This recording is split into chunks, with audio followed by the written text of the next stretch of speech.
Welcome guys, আশা করি তোমরা খুব ভালো আছো। আমি ভীষণ ভালো আছি। কাজলের ভিলেজ ফুটেজ কিচেনে সবাইকে স্বাগত। আবার একটা দারুণ রেসিপি নিয়ে আমি আপনাদের সামনে চলে এসেছি। শাপলা চিংড়ি, এটা একদম ঘরোয়া রেসিপি আর এটা একদম দেশেরই খাবার। এখানে দেখুন, টমেটো কুচিয়ে নিয়েছি, পেঁয়াজ কুচিয়ে নিয়েছি, আদা আর রসুন বেটে নিয়েছি, এখানে জিরে শুকনো লঙ্কা বেটেছি, আর এখানে সর্ষেটাও বেটে নিয়েছি। সব কিন্তু বাটনাগুলো আমি সিলেতেই করেছি।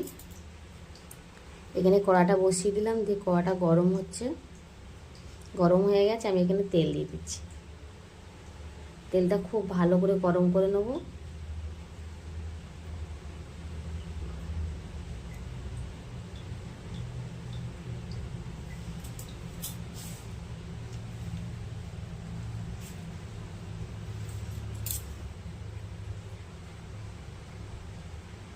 তেলটা ভালো হয়ে গরম হয়ে গেছে, একটু পাঁচ ফোড়ন দিয়ে দিলাম, আর এখানে 7-8টা কাঁচা লঙ্কা দিয়ে দিচ্ছি।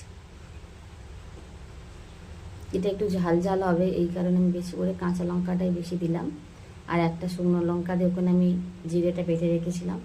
পেঁয়াজ দিয়ে দিলাম। পেঁয়াজটা দিয়ে একটু ভাজা ভাজা হবে।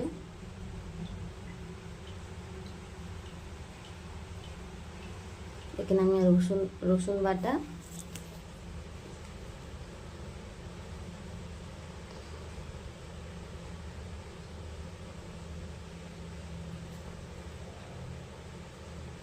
এখানে দেখুন চিংড়ি মাছগুলো দিয়ে দিলাম।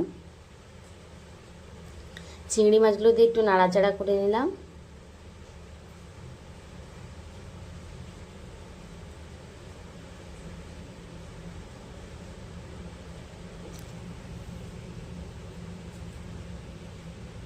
এখানে দিলাম আদা বাটা, জিরে বাটা, জিরে আর শুকনো লঙ্কা, আর একটু সর্ষে বাটা দিয়ে একটু নাড়াচাড়া করব।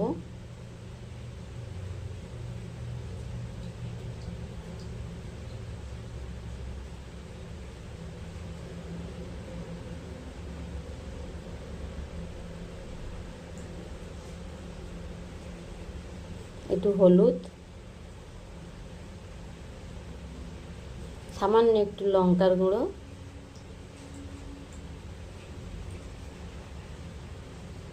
একটু পরিমাণ মতো লবণ দিয়ে এটাকে নাড়াচাড়া করব।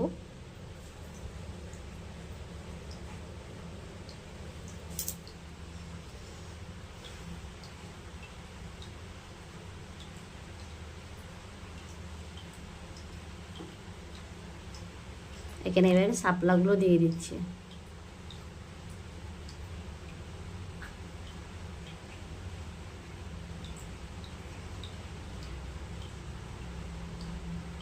শাপলাগুলো দিয়ে একটু নাড়াচাড়া করে, একটু মশলাটি একটু ধরে যাচ্ছে, কেন মশলাটা একটু হয়ে গেছে। এখানে সামান্য একটু জল দেব, সামান্য জল দেবো যাতে মশলাটা ভালোভাবে উঠে যায় কড়া থেকে।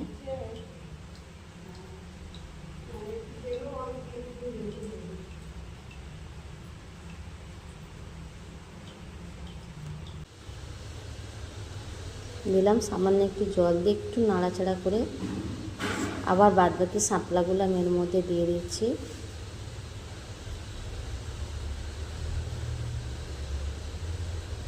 দিয়ে এবার কিছুই করবো না, এবার আমি জাস্ট একটা ঢাকা দিয়ে দেবো। এই অল্প অল্প জলটা থেকে শাপলাটা একদম জল ছেড়ে দেবে।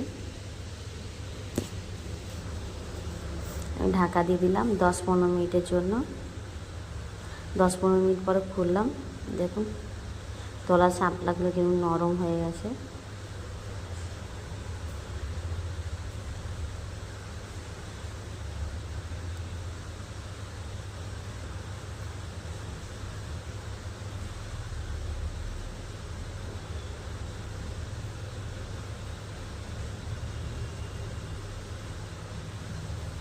শাপলাটা আমি আর ঢাকা দিইনি, দেখুন কত জল বেরিয়েছে। এবার ঠিক আমি এরকম করে দেবো মাঝখানটা, যাতে জলটা বেরিয়ে যায় আর বেশি না ঘাটে।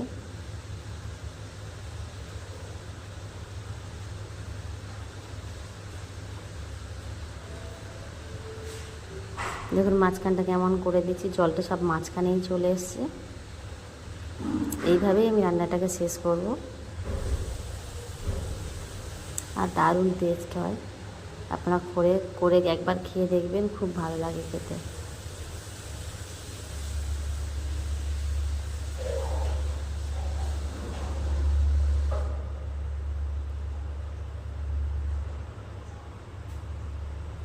দেখুন মাঝখানে জলটা একদম হচ্ছে।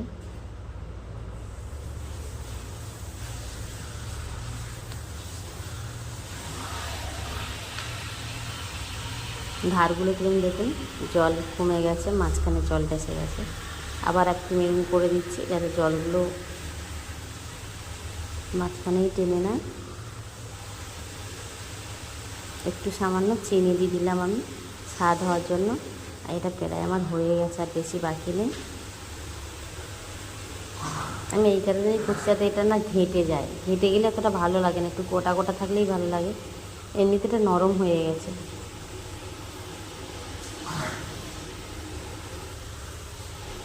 এবার আমি সবশেষে একটু জিরে গুঁড়ো দিয়ে দিচ্ছি। রান্নাটা আমার একদম শেষ হয়ে গেল, বেশি বাকি নেই।